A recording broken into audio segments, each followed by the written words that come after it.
नमस्कार विद्यार्थी मित्रो, नवोदय मिशन ऑनलाईन प्लॅटफॉर्म मध्ये पुन्हा एकदा आपल्या सर्वांचं स्वागत। प्रश्न पहा, इथं 153 गुणिले 500 आणि छेदामध्ये आहे 25 गुणिले 100 गुणिले 4 ची किंमत दशमान पद्धतीमध्ये या ठिकाणी लिहायची। म्हणजे आपल्याला याचे उत्तर दशांश चिन्हामध्ये काढायचे।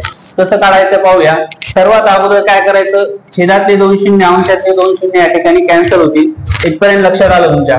मग काय करायचं, 5 1 5 या ठिकाणी 5 5 25 होईल।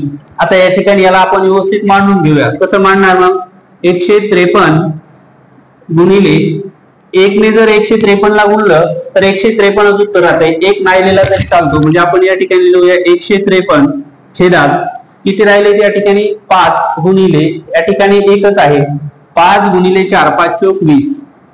इथपर्यंत लक्षात आलं। आता 20 च्या पाड्यामध्ये ही संख्या येत नाही, मग आपण काय करायचं, 20 येतो 20 चा पाडा म्हणायचा।